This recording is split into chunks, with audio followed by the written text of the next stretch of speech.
The general election is coming up on Tuesday, November 7th. Joining us now is one of the people who will be on the ballot running for re-election to the Pocatello City Council, seat number 3, Corey Mangum. Thank you so much for joining us today. Tell us a little bit about yourself and what you see yourself as serving on the council.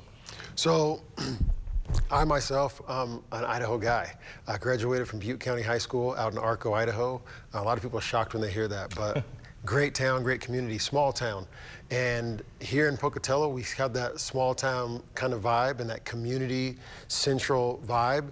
And so I love the city of Pocatello. And so my wife and I both live here with our 7 kids, raising 7 kids here. We have a senior in high school all the way down to a 5th grader. Okay. And so we stay pretty busy. Yeah. So as you have a unique perspective because you are actually on the city council right now, what do you see as one of the biggest issues facing the city of Pocatello right now? So one of the biggest issues facing the city is economic development. I think that we need to really focus on economic development and growing the economy here within the city of Pocatello.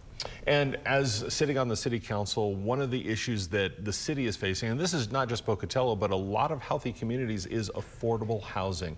What do you see your role on the city council and the position of the city council on how to maybe tackle that issue? So one of the things that we've done is we've been looking at our zoning processes, and I think that we've done a really good job there. But we also need to look at streamlining the permit process and getting houses built quicker and getting developments developed quicker within the community. So that way it kind of alleviates some of that pressure on that building process to getting housing developed here in the city. How do you assess Pocatello and the Gate cities and maybe even the region to go outside the boundaries, the economic health, the financial health of the city right now? So economically, you know, our budget, we have a really strong budget that we've just created, but there again, looking at economic development, that's a huge benefit to us. If we can get more businesses in, I think that it would really help us here within our community. It would alleviate a lot of the tax burden that people feel because it would widen that tax base. But also looking at our airport, we've done a great job securing air service. We've gotten 2 flights now.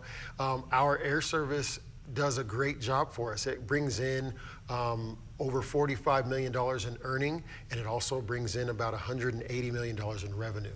And so, and there's 1,000 jobs that are out there too. And so we do a great job with that. And so having the airport helps us because as businesses are looking at coming here, they look to see the air service that is available to them.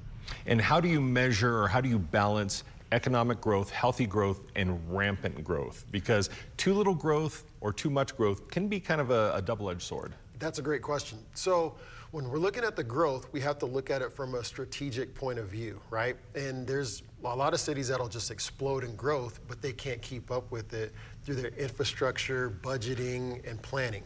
So with us, we've taken the approach of strategically planning for our growth and looking at things that will fit in specific areas within the city. So that way we're not trying to catch up with the growth and we're maintaining with the growth. And very quickly, sitting on the city council right now, what's one thing that's really surprised you? The great just community support that we have for each other. This is a community of kindness, of care, of inclusiveness, and everybody just locks arms with each other, and it's a great city. Awesome. Thank you very much, Corey. Thank you so much for joining us today. We do appreciate that.